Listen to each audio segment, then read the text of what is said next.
우리 옆에 분에게 인사하십시다. 잘 삽시다. 이렇게 인사하겠습니다. 잘 삽시다. 또 이렇게 인사하겠습니다. 잘 죽읍시다. 이렇게 인사하겠습니다.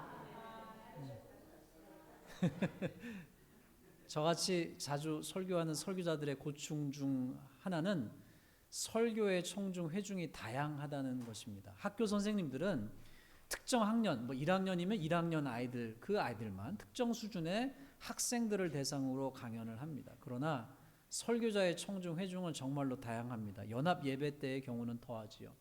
4살, 5살짜리 아이들부터 시작해서 90대 어른들까지 있습니다.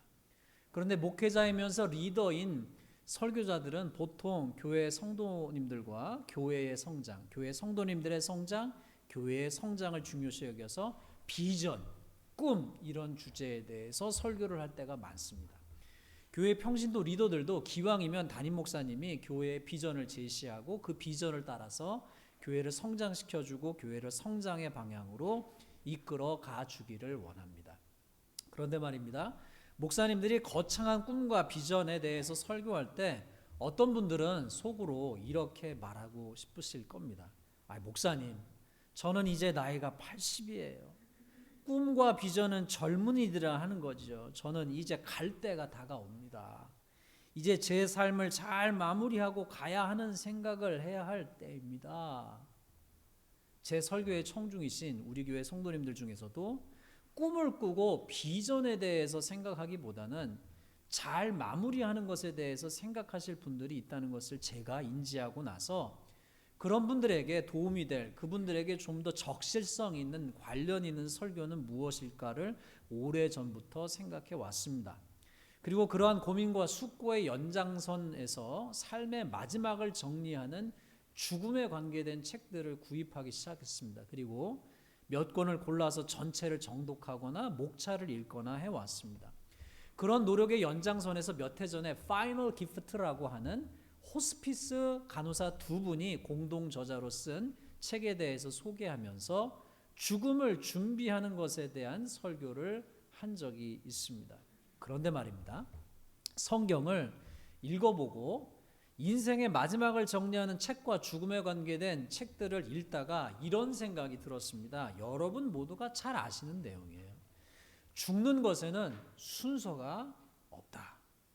갈 때는 아무에게나 아무 때나 어떤 모양으로든 올 수 있다는 것이지요.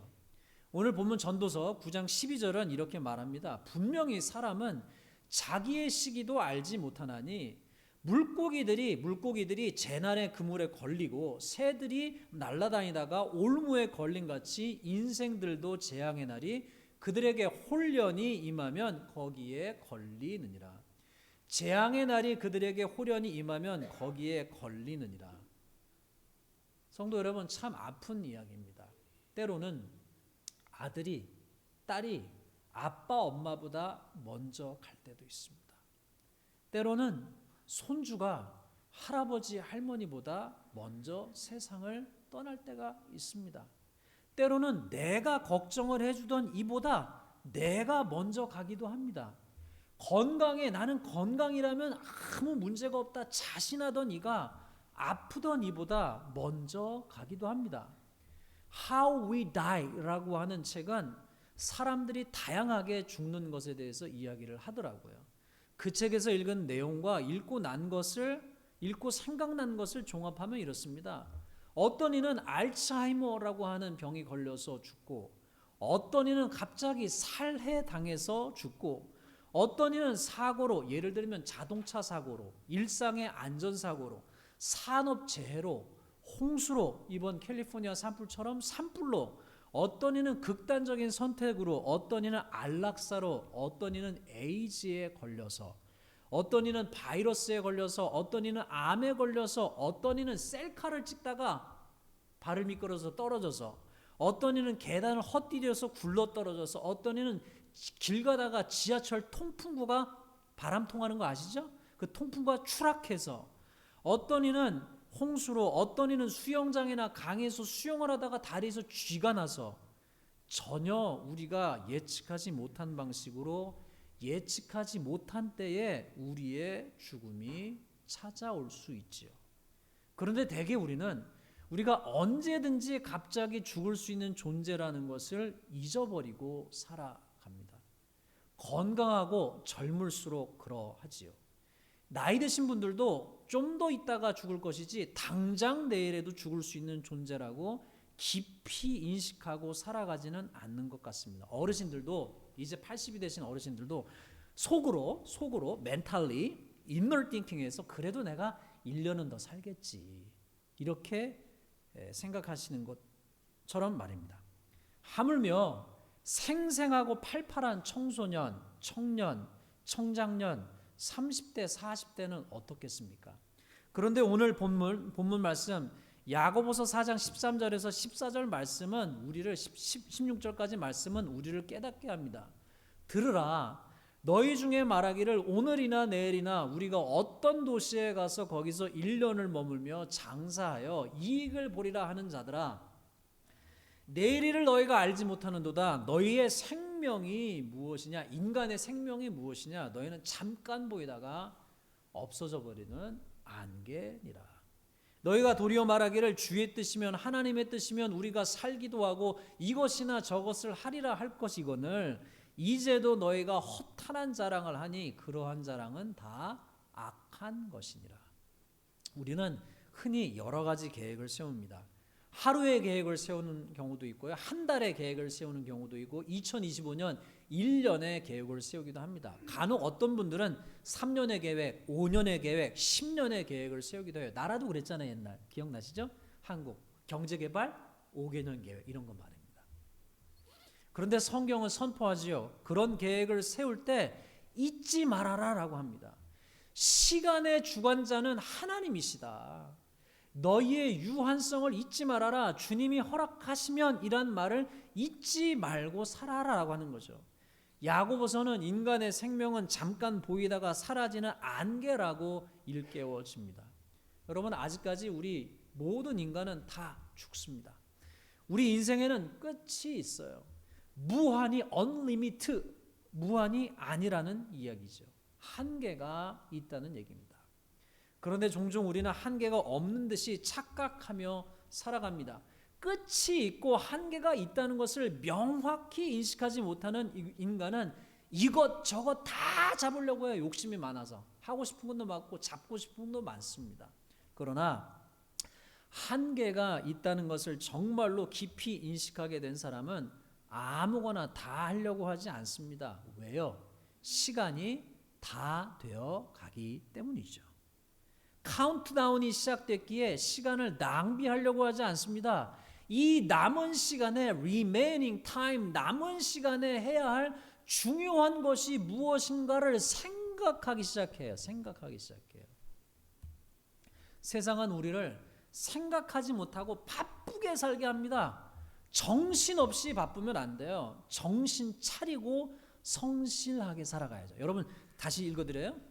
정신없이 우리 그래요. 나 요새 정신없이 바빠요. 그러면 안 되고요. 정신 차리고 성실하게 살아요. 굉장히 큰 차이입니다. 정신없이 바쁜 거하고 정신 차리고 성실하게 사는 건 완전히 다른 거예요. 정신없이 바쁘면 안 되지요. 로댕에 생각하는 사람은 그림 기억나시죠? 조각? 로댕에 생각하는 사람은 지옥, 단테 신곡에 나오는 이야기를 가지고 로댕이 만들었다 하는데 지옥문 앞에서 생각하는 것을 형상화한 것이라고 하는데 여러분 실상은 성경에 따르면 지옥문 앞에 가가지고 생각할 수 있는 시간은 하나님이 주시지 않으세요. 생각은 언제 해야 되느냐? 이 땅에서 살아갈 때 생각하며 깊이 성찰하며 생각하며 살아가야만 합니다. 생각은 지금 해야 돼요. 지옥문 앞에서 하면 안 되고. 세상은 우리의 제한된 시간을 여기저기에 신경 쓰게 해서 우리의 집중력을 분산시켜요. distract world라고 하잖아요. 지금은 더해요. 너무나 산만한 세상이에요. 너무나 우리의 어텐션을 가져가려고 하는 게 많아요. 광고를 보십시오. 그 수조 원의 돈을 광고에 쏟아 붓습니다. 유튜브를 봐도요. 15분짜리 보면 광고가 3개, 4개 나오잖아요. 광고가 곳곳에 가도 다 광고에 우리의 주의를 끌기 위해서지요. The top 5 regrets of the dying이라고 하는 죽어가는 사람의 5가지 최고의 후회라고 하는 책에서 나온 5가지 후회 중에 하나는 이런 후회가 있어요. I wish I hadn't worked so hard. 무슨 말입니까?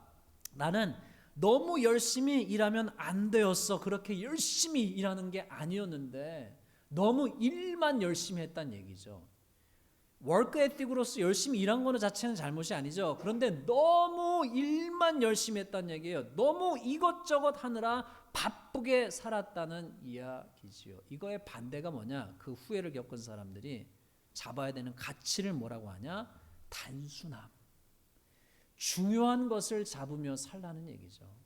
너무 바쁘게 살지 말고 진짜 중요한 것을 잡고 그 중요한 것을 단순함을 추구하면서 살라는 겁니다. 우리가 인생을 잘 성찰하면 성경을 잘 묵상하면 깨닫게 되는 것은 우리 모두는 실상 매일매일 남은 여생을 살고 있다는 것입니다. 나이하고 상관없이 매일매일이 하나님이 주신 여생이라고 하는 것이죠. 암 환자분들이 사망 선고를 받고 사시기 시작하면 하루하루가 달라 보인다고 하는 것처럼 실상 우리 모두는 이미 사망 선고를 받은 존재들입니다. 암 환자만 그런 게 아니고요. 우리 모두가 그렇다는 거예요. 무슨 얘기냐?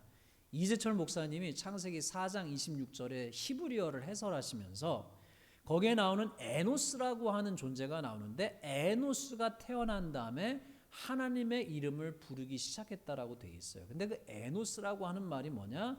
죽을 존재라고 하는 뜻이에요. 그러니까 에노스가 자기가 죽을 존재라고 하는 것을 깨닫고 나서야 비로소 하나님을 찾기 시작했다는 거예요. 우리가 죽을 존재임을 진정으로 깨닫고 언제든 오늘이든 내일이든 갑자기 갈 수 있는 안개처럼 그냥 사라져버릴 수 있는 존재임을 깨닫게 될 때 우리는 날마다 하루하루가 하나님이 허락하신 하루임을 깨닫게 되겠지요. 그렇게 될 때 우리가 마음에 새겨야 할 문구는 이런 게 아닐까요? 따라해 봅시다. 크게 따라해 봅시다. 잘 살다가 잘 죽어야 한다.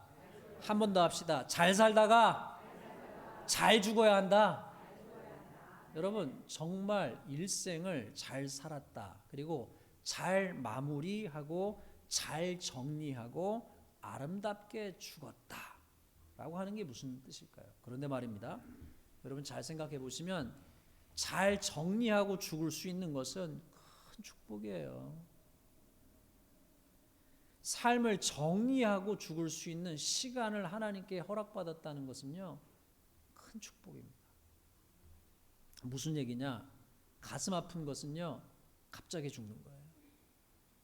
사랑하는 사람들한테 작별 인사도 못하고 죽는 서든 데스. 이번에 비행기 추락사고 같은 엄마 아빠 사랑하는 아들 딸 가족 사랑하는 사람한테 작별 인사도 못하는 갑자기 찾아온 죽음이에요. 삶을 정리할 시간도 없이 죽는 서든 데스가 정말 가슴 아픈 죽음이고 안타까운 죽음입니다. 그러니 우리는 하루하루를 정리하며 살아가야 하겠습니다. 여러분 잘 들어보세요. 여러분 아무도 몰라요. 여러분이 지금 그렇게 구박하는 남편 갑자기 떠날 수도 있어요. 여러분이 지금 무시하는 아내 갑자기 떠날 수도 있어요. 여러분의 속 썩이는 딸 아들 갑자기 세상을 떠날 수 있어요. 여러분이 무관심했던 부모님, 전화 잘 안 드리고 무관심했던 부모님 갑자기 내 곁을 떠날 수 있습니다. 여러분과 소원해졌던 형제 자매가 갑자기 세상을 떠날 수도 있어요. When breath becomes air라고 하는 책이 있더군요. 한국에서는 숨결이 바람이 될 때라고 2016년에 번역이 되었었더군요. 교보문고에서 이게 100쇄를 찍었는데요. 이렇게 소개를 했습니다. 36 전문의를 앞둔 신경외과 레지던트 마지막 해 하루 14시간씩 이어지는 혹독한 수련 생활 끝에 원하는 삶이 손에 잡힐 것만 같은 이제 전문의가 되기 직전인 거죠. 바로 그때에 맞닥뜨린 폐암 사기 판정. 숨결이 바람이 될 때는 신경외과 의사로서 치명적인 뇌 손상 환자들을 치료하며 남의 죽음과 싸우던 저자가 자신도 폐암 말기 판정을 받고 죽음을 마주하게 된 마지막 2년의 기록을 담은 책이다.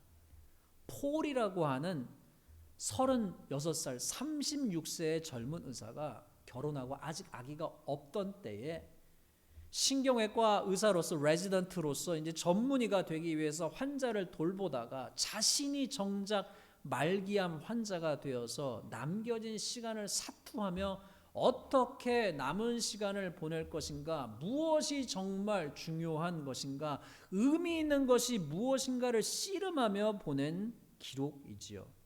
그는 죽기 전에 남은 시간을 최대한 살다가 가기로 결정하였습니다. 몸이 허락하는 한 의사의 의무를 다하였고 많은 고민 끝에 아내와 아기를 낳기로 결정했습니다. 그리고 그의 책은 그가 죽은 후에 마지막 챕터는 그의 아내가 피니시했어요. 그는 이렇게 질문했습니다. What makes life meaningful enough to go on living? 무슨 말이냐?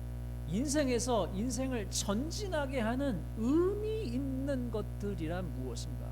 무엇이 내가 잡아야 될 의미 있는 것인가? 라고 하는 질문이죠. 이 질문을 가지고 마지막 2년을 씨름한 거예요. 여러분, 인간은 의미를 찾는 존재입니다. 아우슈비츠 수용소에서도 생존한 이들에게 필요했던 것은 삶의 의미였습니다. 지옥 같은 환경 속에서도 그들을 살게 해준 것은 삶의 목적과 이유와 의미였지요. 인간은 의미 없는 일들을 반복하는 것을 못 견답니다. 의미 없는 일을 계속 반복되면요, 그거 너무 지루해하는 게 인간이 못 견뎌해요. 그러나 그렇게 의미 없이 반복하던 일에도 어떤 의미와 가치가 부여되면 놀랍게도 초인적인 힘으로 그 시간을 견디어내고 그 일을 해내는 게 사람입니다. 일전에 설교했던 것처럼 저는 인생을 잡기 싸움이라고 생각합니다. 여러분, 한국의 문화지요. 아기가 돌이 될 때 몇 가지 물건을 두고 아기가 이렇게 기어가 가지고 잡는 것을 보고 여러 가지 해석을 내놓고 다 같이 웃곤 하지 않습니까? 제가 이게 뭐라고 하는지 몰랐는데 설교를 준비하다 보니까 이게 돌잡이라고 하더라고요. 돌잡이. 그 다음 그림을 보시면 이거 말입니다. 이거 애가 가가지고 뭐 잡는 거 있잖아요. 앞에 보면 연필을 주면, 요즘 이렇게 발전이 됐던데요. 연필을 주면, 집사님 잠깐만 멈춰보세요. 연필을 주면 학자가 될 것이고 돈을 주면 부자가 될 것이다. 요새 세태를 반영하는데 청진기가 있는 거 보니까 저걸 잡으면 의사가 될 것이다. 망치가 있는 걸 보니 저거 잡으면 판사가 될 것이다. 축구공을 잡으면 손흥민이 될 것이다. 야구공을 잡으면 박천호가 될 것이다. 이렇게 해서 하는 것이죠. 세태의 흐름을 반영하고 있습니다. 집사님 넘겨주세요. 어찌 보면 우리는 우리 눈에 보이는 무엇인가를 잡으려고 합니다. 때로는 욕심이 많아서 이것저것 최대한 많이 잡으려고 애씁니다. 그러나 주님이 마리아와 마르다, 그 마르다에게 해주신 말씀처럼 이것저것 많이 잡으려고 하기보단 중요한 것 한 가지 혹은 몇 가지만 잡는 것이 낫지요. 사랑하는 성도 여러분, 여러분은 여러분의 남은 여생 동안 무엇을 잡으시렵니까? 나딘 스티어라고 하는 분이 남기신 시는 참으로 곱씹어 읽고 들어볼 만합니다. 영혼을 따뜻하게 하는 그 닭고기 스프에서 처음 나왔더라고요. 만일 내가 인생을 다시 산다면 다음번에는 더 많은 실수를 저지르리라. 긴장을 풀고 몸을 부드럽게 하리라. 그리고 좀 더 우둔해지리라. 가급적 모든 일을 심각하게 생각하지 않을 것이며 보다 많은 기회를 놓치지 않으리라. 더 자주 여행을 하고 더 자주 석양을 구경하리라. 산에도 가고 강에서 수영도 즐기리라. 아이스크림도 많이 먹고 콩요리는 덜 먹으리라. 왜 그런지 모르겠어요. 실제적인 고통은 많이 겪게 되겠지만 상상 속의 고통은 가급적 피하리라. 그러니까 걱정 근심하지 않겠다는 얘기죠. 보라, 나는 시간을 하루하루를 좀 더 의미 있고 분별 있게 살아가는 사람이 되리라. 나는 이미 많은 순간을 맞았으나 인생을 다시 시작한다면 그런 순간들을 좀 더 많이 가지리라. 사실은 그러한 순간들 외에는 다른 무의미한 시간들을 갖지 않도록 애쓰리라. 신경 끄고 살겠다는 얘기죠. 나머지 것들에 대해서는 오랜 세월을 앞에 두고 살아가는 대신에 오직 이 순간에 집중하면서 이 순간만을 인조히 즐기면서 감사하면서 살아가리라. 나는 지금까지 체온계와 보물병, 레인코트, 우산 없이는 어느 곳에도 갈 수 없는 그런 물건 중에 하나였는데 이제 인생을 다시 살 수 있다면 이보다 장비를 간편하게 갖추고 여행길에 나서리라.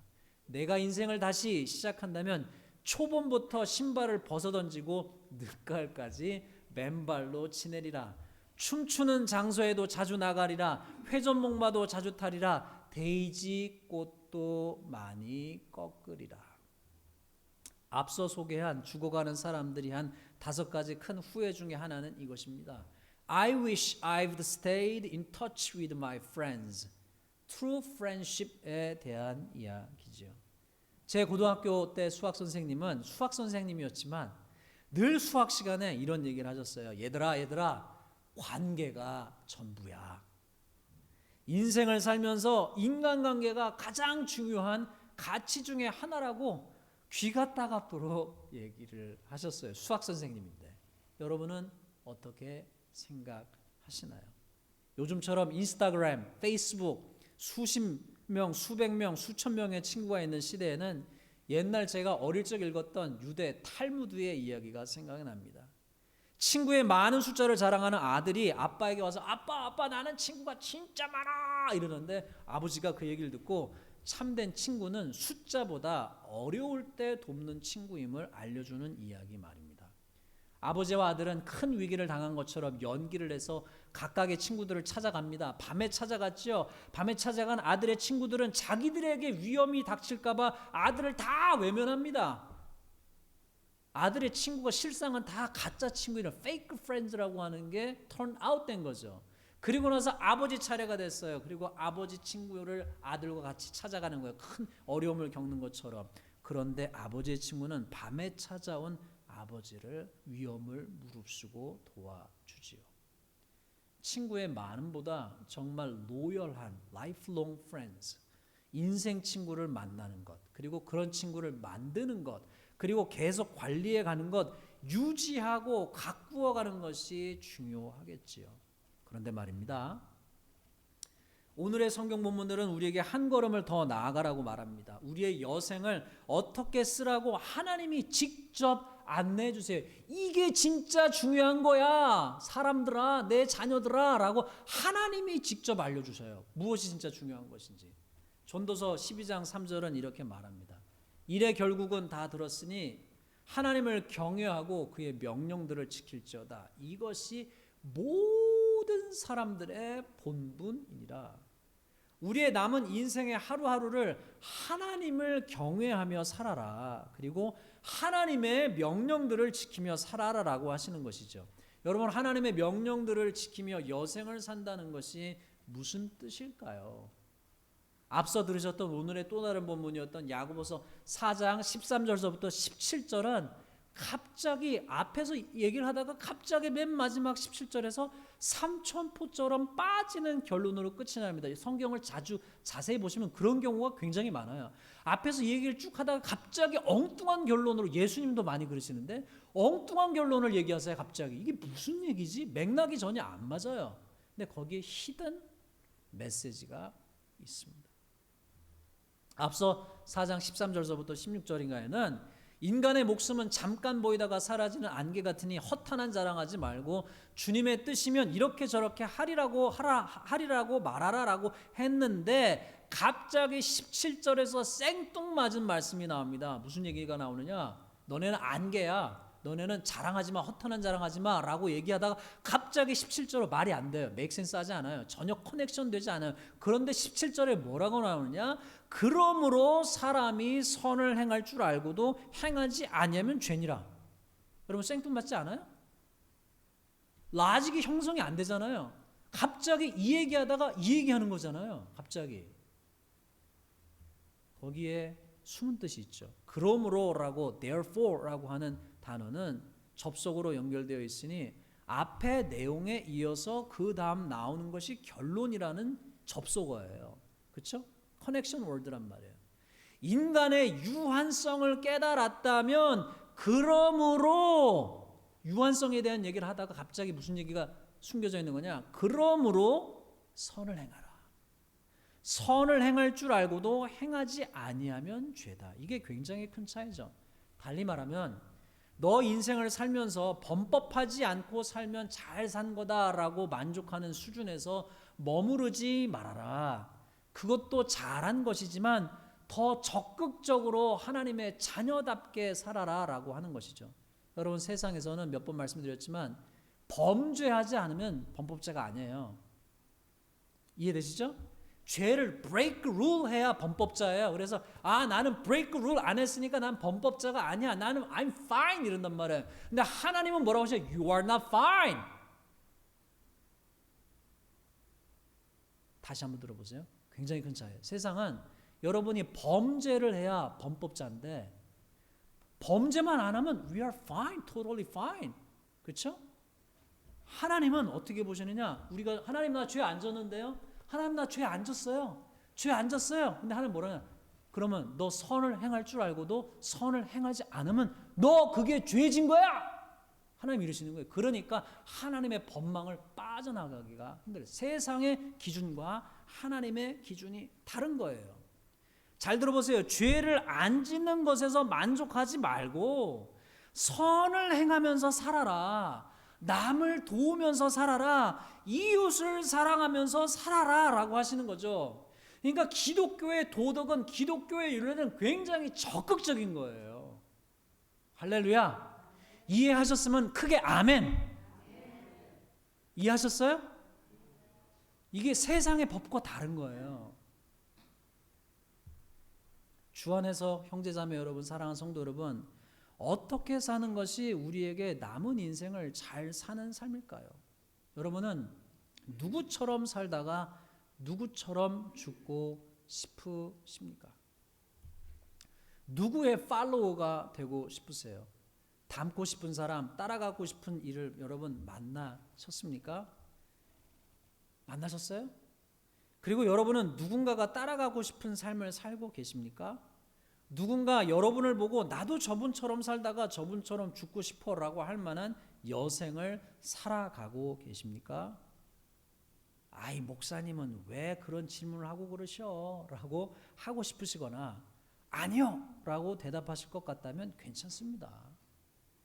저나 여러분이나 그런 삶을 여태까지 살지 못했다면 괜찮아요. 오늘부터 그런 방향으로 그런 삶을 살기 시작하면 되지요. 그 방향으로 오늘부터 시작하면 돼요. 바다 건너서 18세기 17세기에 피해 혁명이 일어나 프랑스에서 왕의 목을 단두두에서 잘라버리고 이후 혁명을 일으켰던 이들조차도 서로 죽고 죽이는 피해 혁명, 피로 가득한 분노의 광기가 프랑스에서 계속되었을 때 바로 바다 건너편 영국도 민중들이 폭발하기 직전이었어. 빵 아니면 죽음을 달라 그랬잖아요. 분노로 찼던 프랑스 시민들, 군중들이 왕의 목을 잘라버리고 이후에 혁명했던 사람들이 서로 목을 잘라버리는 이런 피비린내 나는 역사의 살육의 현장이 진행됐을 때 바다 건너 영국도 폭발하기 직전이었어요. 평민들은 굶고 아프고 병들고 허기지고 탈진하여 분노에 휩싸여 있었습니다. 그들도 불만 붙이면 그냥 뻥 하고 폭발되기 직전이었어요. 그런 그들에게 찾아가 그들의 돌도 맞고 욕도 먹고 냉대와 천대와 공격과 물리적 폭력도 당했지만 계속해서 그들에게 그리스도의 사랑을 가지고 간 이들이 있었죠. 당시까지만 해도 영국 국교회, 지금으로 얘기하면 영국 성공의 에피스코팔 처치에 속했던 감리교 운동을 따라가던 이들이었어요. 그들의 선두에는 존 웨슬리 목사님이 있었습니다. 그들은 가슴에 불을 가지고 살아갔어요. 어떤 불을 가지고 살아가느냐? 긍휼의 불, mercy, 자비의 불. 컴패션, 동정의 불, 공감의 불, 심패티, 임패티의 불을 가지고 산 거예요. 다른 사람들이, 영국 성공의 사람들이 냉랭한 가슴을 가지고 살아갈 때 그들은 그들의 가슴에 긍휼과 자비와 동정과 공감이 불타오른 것이죠. 미국에서는 좋은 대학을 갈 때 공부만 잘해서는 안 됩니다. 한국에서는 공부만 잘해도 정말 공부를 탁월하게 잘하면 서울대 갈 수 있습니다. 그렇죠? 서울대 가신 분들 계시잖아요. 그렇잖아요. 공부만 진짜 잘해도 서울대 갈 수 있어요. 한국에서는 옛날에 그랬잖아요. 그런데 미국에서는 좋은 대학을 갈 때, 아이비리그 같은 대학을 갈 때 공부만 잘해서는 안 됩니다. 봉사활동을 많이 해야죠. 그래서 요즘에 한국에서 이 성향을 무슨 입시학원 같은 데서 기가 막히게 파악해서 스펙을 쫙 만들어가지고 미국 명문대에 지원하기도 하죠. 그래서 철석 붙기도 합니다. 할렐루야. 좋은 일이죠. 미국에 있는 부모님들도 그렇게 하기도 합니다. 그런데 말입니다. 그러나 보다 근본적으로 진짜 미국 대학이 원하는 인재는 그저 대학 진학을 위해서 멋있어 보이는 봉사 스펙을 쌓은 학생이 아닌 진짜 그 학생의 밸류 시스템, 가치관이 진짜 남을 돕고 섬기는 사회에 유익을 가져다 줄 서번트 리더십이 있는 학생들이죠. 그냥 대학을 가기 위한 도구로서 스펙이 아니라 진짜 그러한 삶을, 봉사정신의 삶을 추구하는 학생들을 찾는 거죠. 왜요? 그런 리더가 필요한 거죠, 세상에는. 몇 해 전 읽었던 Big Question, Three Big Question이라고 하는 책은 중요한 3가지 질문을 합니다. 그중 마지막 질문은 이것입니다. 무엇을 내가 사는 사회에 공헌할 것인가? 아담 그랜트 교수가 말한 것처럼 세상에는 giver, taker, matcher, 주는 사람, 취하는 사람, 딱 맞춰주는 사람이 있습니다. 이번에 LA 산불 상황에서 저는 몰랐는데 한 집사님과 대화하다 알게 됐어요. 대피령이 떨어진 지역에 이베큐에이션 오더가 떨어져 사람들이 다 피난을 갔는데 아직 불 붙지 않았어요. 불이 붙을 것 같으니까 이베큐에이션 오더를 준 거예요. 그런데 아직 불 붙지 않은 그 사람들이 다 대피한 그 지역에 들어가서 약탈하고 불이 안 붙은 데를 일부러 방어하는 사람들이 20여 명 정도가 잡혔다 하더군요. 그래서 뉴스를 확인했더니만 진짜 그렇더라고요. 그런데 그런 뉴스에 대한 댓글을 읽다 보니 이런 댓글이 있었어요. 한국에 여러분 그 기억나세요? 삼풍백화점 무너졌던 때? 삼풍백화점이 무너졌을 때에도 한국에 있는 사람들이 시신이 여기저기 있는데 백화점 잔해에 들어가서 물건을 가져간 한국인들도 있었다 하더라고요. 저는 이번에 처음 알았어요. 요점이 무엇입니까? 인종이 문제가 아니라는 얘기예요. 세상에는 한국 사람이건 백인이건 흑인이건 라티노건 상관없이 어느 곳에나 세상에는 테이커가 있다는 이야기죠. 어찌 보면 인류의 역사 자체가 힘이 센 국가가 약한 국가, 힘이 센 부족이 약한 부족을 무력으로 약탈해간 게 인류의 역사 아니에요, 여러분? 잘 생각해 보세요. 만약 세상이 온통 테이커, 취하는 자로만 가득 찼다면 인간의 세상은 winner take all. 내가 힘이 세니까 여자 다 뺏는 거예요. 남자들 다 죽이고 여자들은 다 내 마누라 삼는 거예요. 이런 세상이 되었겠지요. 세상이 온통 취하는 자, 테이커로 가득 찼다면 인간의 세상은 정말 사람이 살 수 없는 사회가 되었을 것입니다. 그런데 세상이 그래도 살만한 것은 그렇게 산불이 났는데 진짜 나쁜 사람들 아니에요? 산불이 났는데 그 와중에 들어가서 물건을 훔쳐가는 그렇게 취하는 자들이 있을 때 그럼에도 불구하고 남들에게 주는 giver 혹은 최소한 매칭하는 이들이 있어서 않겠습니까?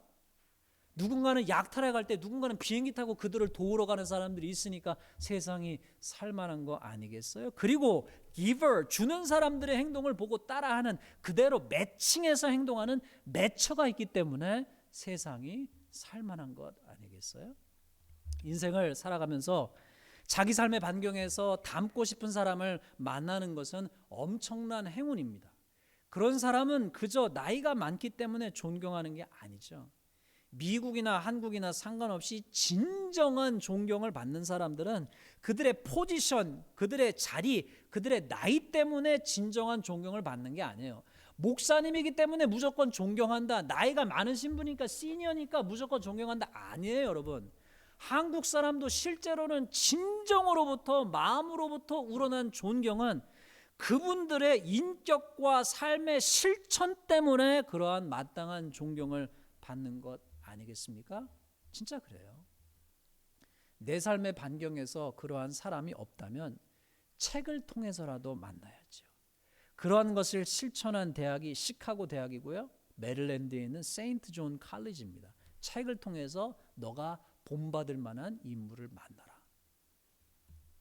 그러나 가만히 생각해 보면 온 인류가 가장 닮을 만한 가치가 있는 분은 바로 하나님이 현현이신 예수 그리스도이시지 않겠습니까? 예수님을 진정으로 만났던 이들은 주님을 그토록 닮아가기를 소망했습니다. 예수님을 닮아가길, 그분의 모습을 배워가길, 그분의 임재 속에서 살아가기를 소망했죠. 그분처럼 살길, 그분처럼 말하길, 그분처럼 실천하길, 그분처럼 죽기를 원했죠. 그런 열망을 가졌던 이들은 그냥 교회 예배당을 왔다 갔다 하던 이들에서 그분을 팔로우하는 제자들이 되어간 거예요. 야, 아무개야 나 교회 다녀. 교회 다니던 사람에서 예수님을 따라다녀, 나는 예수님을 따라다니는 제자야 라고 전환되어야 합니다. 옆에 사람하고 인사합시다. 교회 다니지 말고 예수님 따라가자. 여러분, 교회 다니는 사람에서 머무르지 마시고 예수님을 따라가셔야 돼요. 다시 말씀드려요.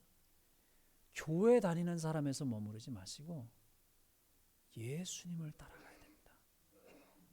우리의 여생이 주님을 닮아가는 삶이 되기를 바랍니다. 주님이 가치 있게 여기신 것을 가치 있게 여기고 주님이 잡으시려고 했던 것을 잡는 삶이 되길 바랍니다. 그리고 주님이 누군가에게 소망이 되어주신 것처럼 우리가 인생을 살아가는 동안에 하나님 주신 여생의 시간 동안에 주님이 그러하셨던 것처럼 다른 사람들이 약탈해 갈 때 우리는 누군가에게 빛이 되어주는 삶을 살게 되기를 간절히 기도합니다. 그래서 여러분의 장례식장에서 누군가가 여러분이 죽건 말건 뭐 상관없어, I don't care 이런 인생이 아니라 여러분이 이 세상을 떠나게 될 때 여러분의 장례식장에서 누군가는 눈물을 흘리면서 나는 이 선생님을, 나는 이 장로님을, 나는 이 권사님을, 나는 이 집사님처럼 살다가 죽고 싶어요. 이분 때문에 내가 정말 힘든 순간에 이분이 내 인생의 빛이 되어주셨어요. 그런 간증이 있는 여러분의 장례식장이 되기를 주님의 이름으로 축원합니다. 고개 숙이시고